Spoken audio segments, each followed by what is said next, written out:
Hola, Bienvenidos a Pulso Planetario, un espacio para pensar y discutir cómo construir un planeta más saludable sostenible y justo. Pulso Planetario es un podcast de la Red Especies. Hola, ¿qué tal, amigas y amigos de Pulso Planetario? Yo soy Emiliano. Y yo soy María José. Ahora, en este espacio hablamos sobre cómo se conectan la salud humana con la salud del planeta, y a esto le llamamos salud planetaria.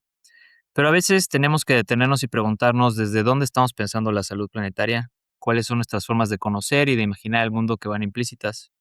Porque en realidad muchas de las cosas que dice la salud planetaria y que parecen novedosas casi que solo son nuevas para la ciencia occidental. Hay muchísimos pueblos alrededor del mundo que han sabido desde hace mucho tiempo que existe una interdependencia entre los seres y que el planeta mismo es un organismo vivo. Y eso se ha sabido y se ha defendido desde hace mucho tiempo. Por eso decidimos hacer una serie de 3 episodios para explorar cómo nuestras maneras de ver, conocer y pensar el mundo se relacionan con la crisis planetaria y con las posibles maneras de salir de ella, para ayudarnos a empezar a pensar una salud planetaria más arraigada en América Latina. En este episodio nos acompaña María Grace Salamanca. Grace, qué gusto tenerte por aquí. ¿Podrías platicarnos un poco de quién eres tú y de lo que haces? Hola, muchas gracias por la invitación, gracias a quienes nos escuchen. Pues yo me llamo María Grace y hay quizá 2 cosas importantes que saber de mí. Yo estoy formada en filosofía, un poco en ciencias sociales, sobre todo en antropología, y soy actriz de teatro y trabajo con teatros de participación. Entonces esas 2 cosas marcan mucho, pues, mi trabajo, quién soy, y bueno, soy latinoamericana, soy de provincia de México, de Guadalajara, y creo que también eso marca un poco mi punto de vista. Bueno, Grace, también eres escritora con varios libros publicados y hace unos meses yo leí tu libro llamado Estéticas del cuidado para el antropoceno y la verdad es que me cayó como una brisa de aire fresca. Y bueno, justo en tu libro tú dices que la crisis planetaria del antropoceno no solo es un problema de conocimiento, sino que reposa sobre una dimensión sensible y moral, porque nuestra manera de desear y de soñar está moldeada de manera antropocénica. Entonces, bueno, ¿tú puedes explicarnos más a qué te refieres para el público que no ha escuchado el término antes? El antropoceno es una etiqueta que ponen en principio químicos, después geólogos, para decir que la influencia del habitar humano en el planeta ha cambiado y ha modificado, digamos, las dinámicas biofísicas del planeta de una manera que puede llevar a la incompatibilidad con la vida, pero que el principal vector sí es la actividad humana. Imagínense que empezó en el pasillo de las ciencias de la Tierra, pero una vez que le ponen antropos, todo el mundo se enoja. Entonces ya como las ciencias humanas, las artes, la biología, entonces todo el mundo ya quiere decir algo, ¿no? Sobre si sí, sobre si no, sobre si cómo, sobre si la responsabilidad, sobre qué es lo humano. Lo importante es que antropoceno es un concepto que ha abierto una discusión que muy pronto salió del pasillo de las ciencias de la Tierra.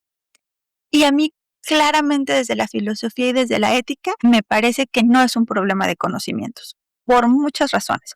Digamos, si quisiera ser más precisa, o sea, no sé si es un problema de falta de conocimientos, quizás sí, quizás no, depende quién seas, si te falta o no saber cosas, pero lo que sí estoy segura es que saber no cambia nada. Vamos a suponer una cosa sencilla sobre el cambio climático y el aumento de la temperatura. Y esto lo tenemos desde los años 70 y saberlo no cambia nada, no cambia la conducta individual, no cambia la conducta social, no cambia ni siquiera las políticas públicas de los países ni de los organismos internacionales. Se firman acuerdos que luego se desfirman. Entonces lo que yo quiero decir es como muy pragmático. Ustedes sigan publicando papers, quién sabe si alguien los lee, y si los lee de eso a que cambien las políticas o a que cambie la conducta de los individuos, digamos en mexicano, del plato a la boca ya se cayó la sopa. Entonces, si ustedes quieren como seguir como produciendo sopa, pues si quieren, pero se está cayendo, pues, o sea, nadie se la está comiendo. Entonces, no quiero yo atacar a la ciencia, pero eso no está cambiando la realidad. Y si nos preocupan las crisis y nos parecen urgentes y queremos tener al menos algún impacto, yo creo que producir conocimientos, pues no ha alcanzado. O sea, no sé si voy a ser pesimista y voy a decir que no alcanzará nunca, pero hasta ahorita y desde los años 70 no ha alcanzado. Y por ahí empieza mi reflexión. Oye, y entonces, ¿cuál es la dimensión sensible y moral del problema? Yo creo que tenemos una manera de desear y de valorar que ya está como programada por la modernidad. Políticamente valoramos cosas que son incompatibles con la vida o que son compatibles con el antropoceno. O sea, valoramos, por ejemplo, si yo me voy a casar, valoro que mi pareja me traiga un diamante y no importa si de dónde lo trajo, y no importa los metales, y no importa si hubo niños explotados en el proceso, porque el amor se demuestra así. Entonces, no es que yo quiera como que los niños se mueran o que se contamine el mundo, no, lo que yo quiero es el diamante. Entonces, hay deseos que están asociados a ciertos materiales. Pienso, por ejemplo, en la salud, en la medicina, o sea, se sigue programando una medicina de alta especialidad. ¿De dónde vienen esos metales? ¿Quién sabe? Pero lo que deseamos es que todos los hospitales tengan estos aparatos con estos metales, ¿no? Y nos parece interesantísimo y se sigue proyectando como si fueran infinitos, ¿no? No podríamos pensar de otra manera, no, porque eso ni se imagina. O sea, hay ciertos valores así, ciertos imaginarios que están como sueltos, desatados, y es imposible cuestionarlos porque pensar como ellos es exactamente lo mismo. Pues ser racional, ser moderno y tener esos valores es exactamente la misma cosa. Y entonces esa es la dimensión moral. Entonces, que tiene que ver con cómo valoramos, con qué es lo que cuenta. Y la dimensión sensible quiere decir que la moral está basada en cosas muy físicas, en lo que nos da gusto, en lo que nos molesta, en lo que percibimos, en lo que no percibimos. Y entonces yo creo que hemos naturalizado un montón de cosas muy alarmantes sobre cosas que serían perceptibles si quisiéramos percibirlas. O sea, no es que sean como invisibles o imposibles de sentir, es que pues nos hemos acostumbrado a no sentir. En realidad, el antropoceno está sostenido en faltas de reflexión, pero más profundamente hay una falta de voluntad para percibir lesotres. Y oye, en tu libro tú también mencionas que esta dimensión moral y sensible del antropoceno también está relacionada con los imaginarios o con nuestros imaginarios, que son en buena medida los imaginarios de la modernidad. ¿Podrías explicarnos un poquito más a qué te refieres con esto? El concepto de imaginario es de un filósofo que se llama Cornelius Castoriadis, y entonces espero no faltarle demasiado al señor. Pero imagínense que por qué creemos lo que sea que creamos en el mundo. O sea, ¿por qué creemos que hay que tener dinero? ¿O por qué el euro vale más que el peso? ¿O por qué se demuestra el amor con abrazos o con besos o con sexo? ¿O por qué eso y no otra cosa? Entonces, lo que dice Castoriadis es, pues son ideas, son cosas que alguien se imaginó. La vida humana está llena de creencias o de suposiciones, de ideas que no tienen otro fundamento que a alguien se le ocurrieron y la bola les creyó, pues. Pero para decirlo así brevemente, pues es que cualquier cosa que uno crea, que uno sepa, que uno prefiere, pues ¿por qué eso y no otra cosa? Es decir, que la conducta humana pues es libre y que no tiene garantías de sentidos y que no hay ni en nuestras proteínas ni en nuestros cerebros nada que nos obligue ni a dar anillos de compromiso, ni a comprar por Amazon, ni nada. Todo es así, pero podría ser de otra manera. Me parece que en tu libro tú hablas de 4 ejes simbólicos a través de los cuales se construyen los imaginarios quizás de la civilización occidental, que son la modernidad, la colonialidad, el capitalismo y el patriarcado. No sé si quieras explicarnos un poquito más sobre estos 4 ejes sobre los que se construyen estos imaginarios. En filosofía, la modernidad es como una época de la humanidad. Tiene que ver con esta creencia en la razón. Entonces, este movimiento en el que los seres humanos se emancipan, entre comillas, de unas divinidades por medio del uso de su razón. Esta razón se va a modelar históricamente como de maneras muy precisas. No es cualquier racionalidad, es una racionalidad que en filosofía le llamaríamos una racionalidad instrumental, que solo busca eficiencia, que busca eficacia, que busca progreso, que busca resultados, que busca que todo sea medible, que busca que todo sea contable, que todo sea separable. Entonces no es la única racionalidad, pero esa es la que se hace famosa y esa es la que pues se supone que tiene Europa y que justifica que conquisten a América, ¿no? Porque la justificación moral para la conquista, pues es que éramos salvajes y que teníamos dioses que no eran dioses y éramos paganos y según comían gente acá, entonces hay una justificación moral que es traer la civilización. Y la civilización pasa por dos cosas, por la religión católica y pasa por esta idea de racionalidad eurocéntrica que se sigue instaurando en un concepto que para mí está pegado a la modernidad, que es la colonialidad. La colonialidad no es el colonialismo. Entonces, porque luego alguien puede decir, no, todos los pueblos han sido colonizados, o no, eso ya pasó hace mucho. No, a ver, el colonialismo es la ocupación de territorios, cuerpos y espacios por ejércitos. De eso no estamos hablando. La colonialidad es una jerarquía simbólica, es creer que hay cosas mejores que otras, es una cosa de valores, es la jerarquía que se establece. En México, por ejemplo, decir que ser español nacido en la península es más importante que ser criollo, es decir, que ser hijo de españoles nacidos en México. Solo el territorio te quita algo, ¿no? Te hace menos. O que ciertos colores de piel son más valiosos que otros, o que ciertas ideas de racionalidad o ciertos valores o ciertas religiones son mejores que otras. Entonces, la modernidad y la colonialidad son como dos lados de la misma moneda. El capitalismo, pues, es este sistema de producción y de dominación, lo que yo creo que lo que más ha sido teorizado, pero quizá para lo que nos incumbe acá, lo más importante es que hay una idea de propiedad privada, en que siempre hay que maximizar el beneficio a costa de los otros, ¿no? Sin importar qué.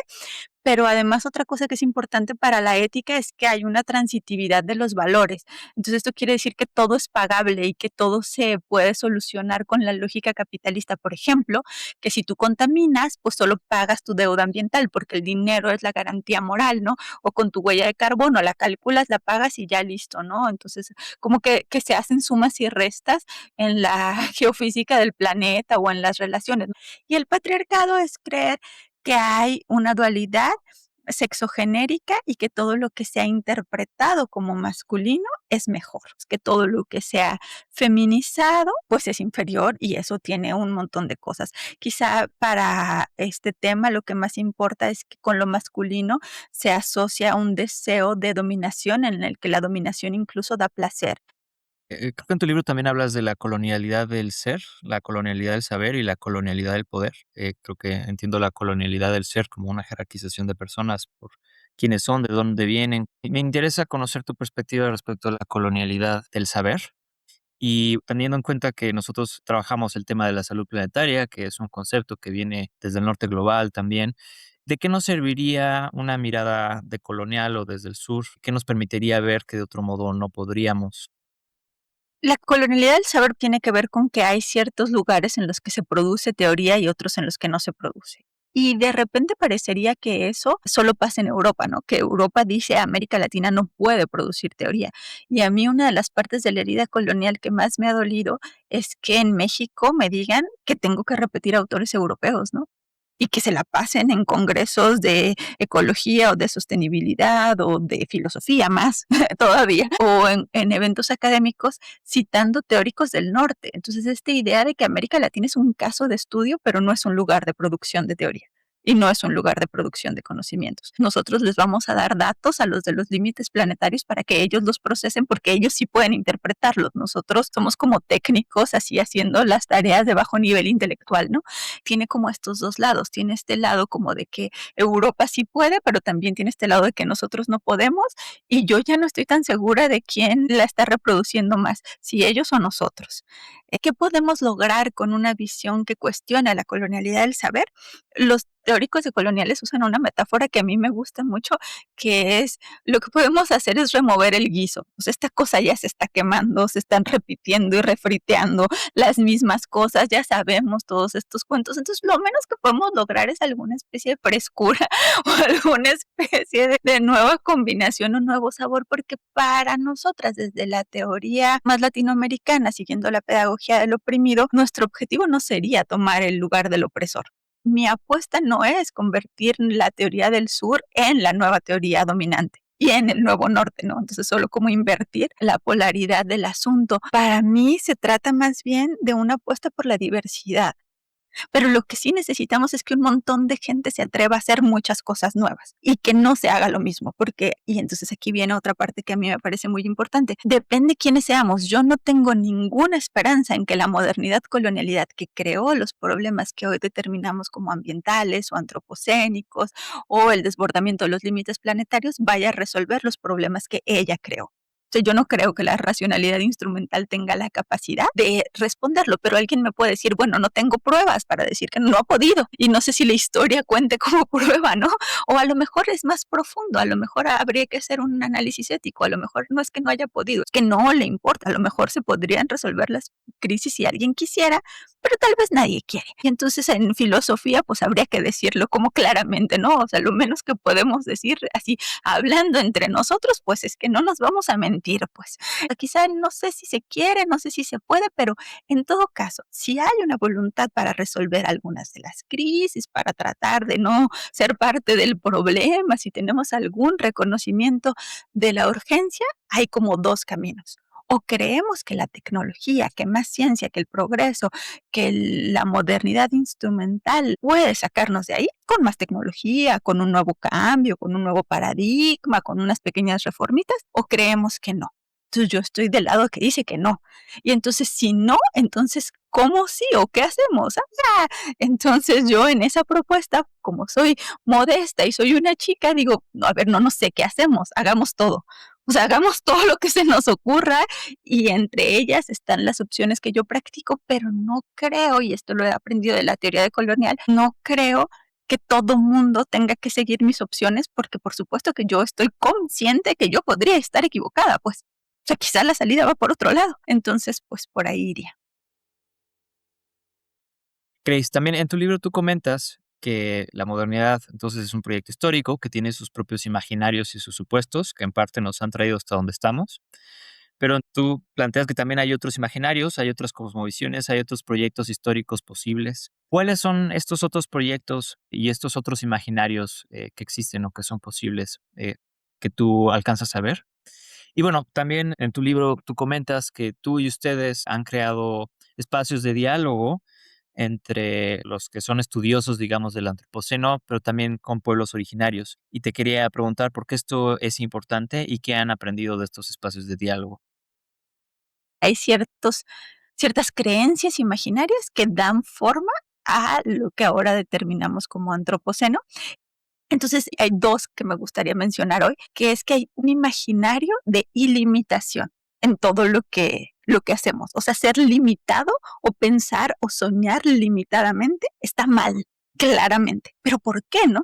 Entonces, ¿por qué todo tiene que ser ilimitado? O sea, ¿por qué se puede, por ejemplo, en el ejemplo que ponía hace rato, proyectar una medicina sin importar de dónde vengan los insumos, tanto para los medicamentos como para las maquinarias? O sea, ¿por qué te puedes permitir creer que hay esos recursos y que de donde estén del planeta son tuyos, ¿no?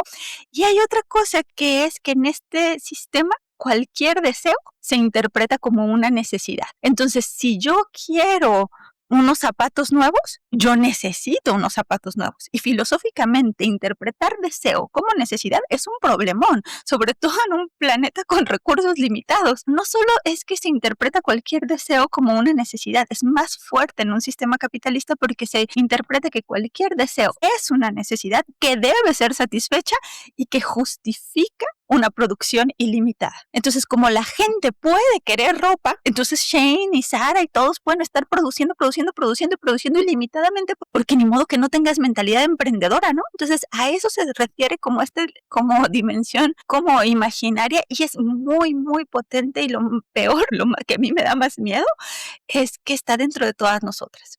Entonces pensábamos que no hay normalidad sin resistencia, que no hay centros sin márgenes, y hay márgenes en Europa y en el norte, así como en México, pues hay lugares súper coloniales y modernos, hay otros que no lo son. En todos lados, pero algunas resistencias que son claramente no modernas, pues son a las que la modernidad ha intentado exterminar.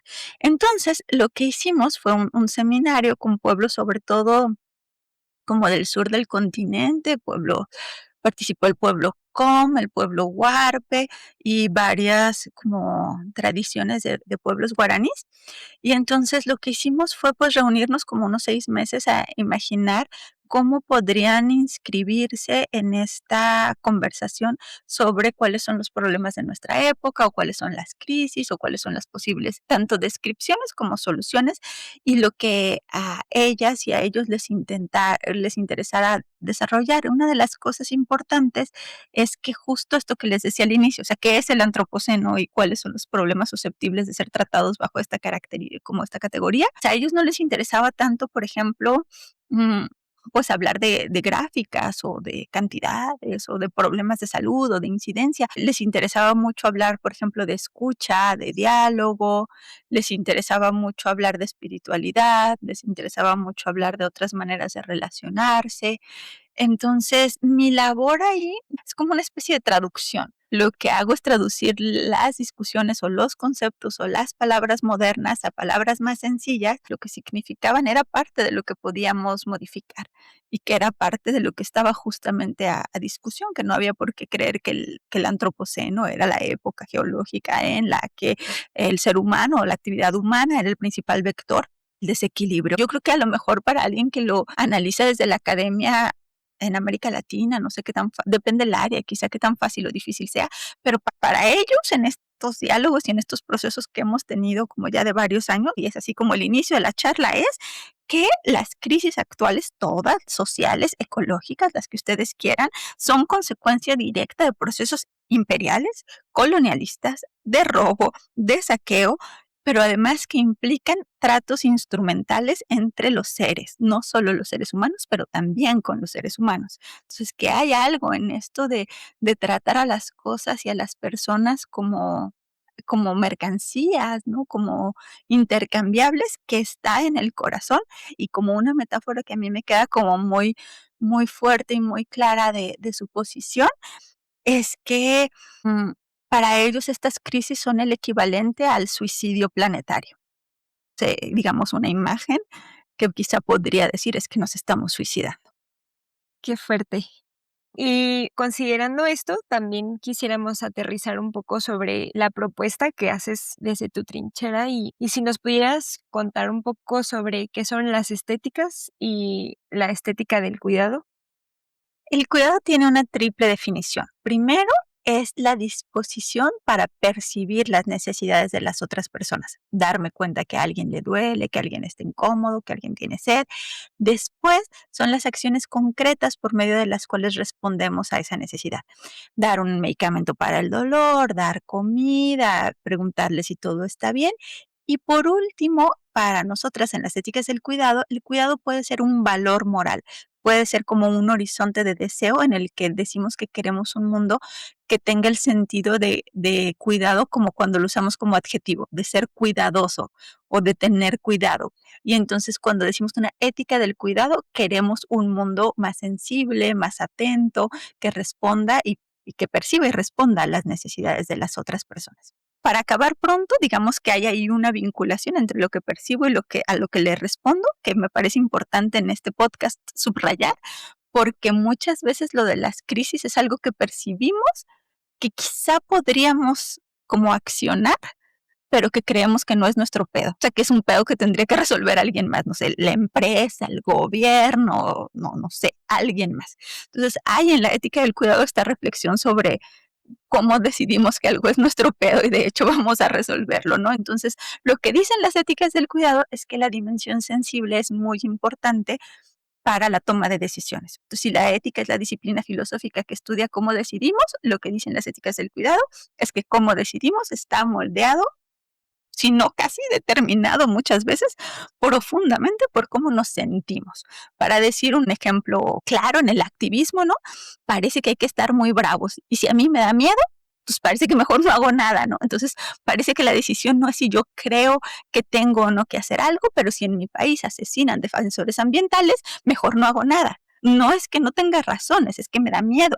Y el miedo es más importante que las razones. Entonces, lo que hacemos en la ética del cuidado, pues es trabajar con las emociones y lo que eso significa para nosotros. Entonces, lo que yo denomino estéticas del cuidado es que si ya sabemos que las emociones son tan importantes, Mi apuesta teórica es que uno se puede entrenar a percibir las necesidades, se puede entrenar a creer que los pedos de los otros pueden ser pedos nuestros y que pueden ser compartidos y que uno se puede entrenar a imaginar de otra manera. Y entonces como que mi lugar elegido de trabajo no es tanto la bronca o la descripción de las crisis, sino más bien el generar espacios en donde podamos imaginar alternativas, porque me he dado cuenta, les pongo un ejemplo, en la mayoría de mis talleres, la gente en los equipos para improvisar eso decía, no, pero es que en el mundo tiene que haber problemas. O sea, en el mundo tiene que haber esto.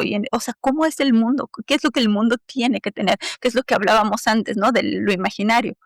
En el mundo se tiene que poder comprar, en el mundo se tiene que poder ser libre, en el mundo se tiene que poder satisfacer cualquier deseo. ¿Cómo es ese mundo? Entonces lo que yo descubrí es que teníamos como encarcelado al imaginario, de manera que el sistema mundo ya era como la condición de posibilidad para soñar. O sea, todos los sueños tenían que caber en los imaginarios que nos obligaba el sistema mundo, y soñar fuera de eso, o sea, pero suscitaba discusiones, pues, o sea, la gente se enojaba. Entonces, recuerdo, por ejemplo, una historia en la que en un equipo estaban como un montón de artistas, como muy queriendo cambiar el mundo, y había alguien que no se situaba ahí, y entonces en la improvisación, esta persona que quería más el mundo como es, o el mundo un poco más parecido a la realidad que vivimos, estaba sentada en medio, enojada, así como una roca, así, y entonces alrededor de ella estaban pasando un montón de cosas, y estaban sucediendo un montón de asuntos, pero ella estaba enojada en el centro porque no ganó mi imaginario para el mundo, ¿no? Entonces, como esas son las estéticas del cuidado, estas reuniones en las que no solo creemos que podemos modificar nuestras sensibilidades, sino que tratamos de imaginar fuera del sistema mundo moderno sea posible. A veces sí, a veces no, a veces más o menos es posible.